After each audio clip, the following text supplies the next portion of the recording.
Hello बच्चों, चलिए प्रश्न को पढ़ते हैं। निम्नलिखित ऑक्सो अम्लों के सूत्र, संरचना तथा क्षारकता लिखिए। किसका लिखना है बच्चों? ऑक्सो अम्ल का क्या दिया हुआ? ऑर्थोफॉस्फोरिक अम्ल। तो चलिए बच्चों देखते हैं मुख्य अवधारणा। मुख्य अवधारणा देखिए बच्चों, हमारा ऑक्सो अम्ल क्या दिया हुआ है? ऑर्थोफॉस्फोरिक अम्ल। तो ऑर्थोफॉस्फोरिक अम्ल का सूत्र क्या होता है? ऑर्थोफॉस्फोरिक अम्ल का सूत्र होता है बच्चों H3PO4। क्या होता है बच्चों? H3PO4 को क्या बोलते हैं? ऑक्सो अम्ल बोलते हैं। बच्चों अब ये समझते हैं कि देखिए यहाँ पे प्रश्न में एक शब्द क्या लिखा हुआ? ऑक्सो अम्ल। ऑक्सो अम्ल क्या होता है बच्चों? ऐसा यौगिक जिसमें हाइड्रोक्सी ग्रुप, क्या बच्चों, OH ग्रुप उपस्थित होता है, उसे क्या बोलते हैं बच्चों? ऑक्सो अम्ल बोलते हैं। तो बच्चों इसको देखिए, ऑर्थोफॉस्फोरिक अम्ल का सूत्र क्या होता है? H3PO4। अब देखते हैं बच्चों इसकी संरचना देखते हैं। देखिए बच्चों, इसमें हमारा केंद्रीय परमाणु क्या है? केंद्रीय परमाणु हमारे यहाँ पे फास्फोरस है, और फास्फोरस हमारा किस परिवार का तत्व है? नाइट्रोजन परिवार का तत्व है। इसके बाहरी कक्षा में कितने इलेक्ट्रॉन होते हैं बच्चों? NH2NP3। NH2NP3 मतलब फास्फोरस में कितने इलेक्ट्रॉन हो गए बच्चों? बाहरी कक्षा में 5 इलेक्ट्रॉन हो गए। अब इसकी संरचना देख लेते हैं। यहाँ पर ये हमारा हो गया फास्फोरस। फास्फोरस में इलेक्ट्रॉन हम बना लेते हैं 5। देखिए 1 2 3 4 5। देखिए यहाँ पर ये हमारा हो जाएगा ऑक्सीजन। ये हमारा यहाँ पे ऑक्सीजन हो गया। यहाँ पे हमारा ये OH ग्रुप हो गया, हाइड्रोक्सी ग्रुप। ये OH हो गया, और बच्चों क्या हो गया हमारे? ये OH हो गया। इसके देखिए बच्चों, इसका संकरण हम निकाल सकते हैं। देखिए क्या है, यहाँ पे कितने सिग्मा बंद है? एक सिग्मा, एक सिग्मा, एक सिग्मा। डबल बंद होता है, जब डबल बॉन्ड बंद होता है द्विबंध, तो एक सिग्मा एक पाई होता है। तो बच्चों संकरण बराबर क्या होता है? संकरण बराबर होता है सिग्मा बंधों की संख्या प्लस एकाकी इलेक्ट्रॉन युग्म।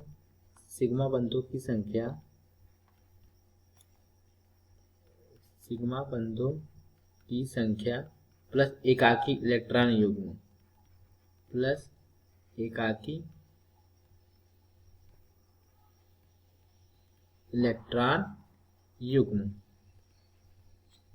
सिग्मा बंध कितने बच्चों? 1 2 3 4। 4 सिग्मा बंध है, 4 सिग्मा बंध है। एकाकी इलेक्ट्रॉन युग्म नहीं है। एकाकी इलेक्ट्रॉन युग्म बच्चों यहाँ पर नहीं। तो 4 + 0 बराबर क्या हो गया? 4 हो गया। यानी 4 बराबर हो गया sp3। sp3 हो गया। तो बच्चों इसका संकरण क्या हो जाएगा? संकरण इसका sp3 हो गया। और इसकी जो आकृति हो जाएगी कैसी हो जाएगी? चतुष्फलकीय। चतुष्फलकीय। अब क्या पूछ रहा है बच्चों? अब पूछ रहा है हमने क्या लिख दिया? सूत्र हो गए, संरचना हो गई। अब इसकी क्षारकता पता करनी है। तो क्षारकता देखते हैं कैसे पता करेंगे। देखिए बच्चों यहाँ पे मैं और बनाता हूँ एक संरचना। P double bond O, OH है। देखिए इसको समझाने के लिए बच्चों मैं ऐसे लिख रहा हूँ यहाँ पे OH और ये OH।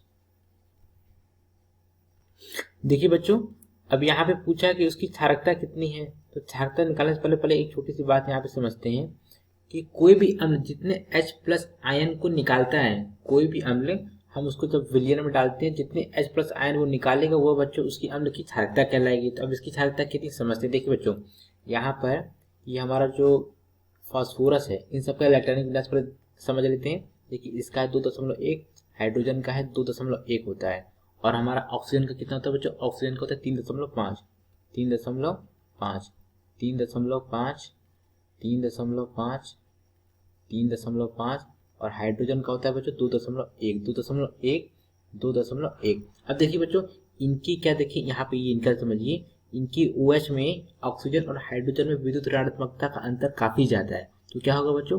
ये ऑक्सीजन क्या करेगा? ऑक्सीजन इस हाइड्रोजन से इलेक्ट्रॉन खींच लेगा। क्या करेगा? खींच लेगा। जिस कारण क्या हो जाएगा बच्चों? ये हमारा हाइड्रोजन क्या हो जाएगा? यहाँ से मुक्त हो जाएगा। अब देखिए बच्चों यहाँ ठीक यहाँ पर भी यही होगा। ये ऑक्सीजन क्या करेगा बच्चों? ये ऑक्सीजन में हाइड्रोजन के इलेक्ट्रॉन खींच के ये हाइड्रोजन निकल जाएगा, और ठीक इसी प्रकार से ये हाइड्रोजन निकल जाएगा। तो बच्चों हाइड्रोजन क्यों निकल रहा है? क्योंकि इनकी विद्युत ऋणात्मकता में अंतर है। जिस पर क्या कर रहा है? फिर विद्युत ऋणात्मकता में अंतर होने के कारण ऑक्सीजन इनके इलेक्ट्रॉन खींच ले रहा है। पूरी आवर्त सारणी बच्चों फोन, ये बच्चों तीन क्या होते हैं? विद्युत ऋणात्मक तत्व होते हैं। सबसे ज्यादा फ्लोरीन होता है, फिर ऑक्सीजन होता है, फिर नाइट्रोजन होता है। अब देखिए बच्चों ये क्या बोलते हैं इसमें, ये जो फास्फोरस है और ऑक्सीजन है, इससे तो कोई लेना देना नहीं है। अब देखिए बच्चों, अब क्या आता है, ये हाँ ये हो गया, इससे कोई लेना देना नहीं, क्योंकि यहाँ से क्या है, यहाँ पे H है ना, तो इससे कोई लेना देना नहीं है। तो बच्चों हमारे कितने कितने निकल गए, कितने हाइड्रोजन निकल गए, यहाँ पे 3 निकल गए। देखिए बच्चों क्या हो जाएगा, 3 हाइड्रोजन निकल गए, यानी कि अम्ल की क्षारकता किस पर निर्भर करती है, अम्ल की क्षारकता, अम्ल की क्षारकता निर्भर करती है OH समूहों पर। किस पर निर्भर करती है बच्चों, OH समूहों पर, OH समूहों पर। तो यहाँ पे इसकी क्षारकता कितनी हो जाएगी, यहाँ पे इसकी क्षारकता हो जाएगी 3। यहाँ पर इसकी कितनी क्षारकता हो जाएगी, क्षारकता हो जाएगी 3। देखिए बच्चों H3PO4, H3PO4 को जब हम किसी विलयन में घोलते हैं, H3PO4 को जब हम किसी विलयन में घोलते हैं तो हमें क्या मिलता है बच्चों, 3H प्लस मिलता है। क्या मिलता है बच्चों, 3H प्लस मिलता है, और PO4 3 माइनस मिलता है, PO4 3 माइनस मिलता है। देखिए बच्चों यहाँ से भी हम बता सकते हैं कि इसकी क्षारकता कितनी है, 3 है। इसकी क्षारकता कितनी है बच्चों, यहाँ पर भी 3H प्लस मिल रहा है, क्षारकता कितनी है, 3 आ गई बच्चों। देखिए प्रश्न में क्या पूछा था, सूत्र हो गया, संरचना हो गया, क्षारकता हो गई। देखिए बच्चों ये सूत्र हो गया, यहाँ पे इसकी संरचना हो गई, और यहाँ पे बच्चों मैंने यहाँ पे इसकी क्षारकता बता दी। इसको देखिए बच्चों, अम्ल की क्षारकता, अम्ल की क्षारकता कितनी आ गई, 3 आ गई। आशा करते हैं आपको समझ आया होगा।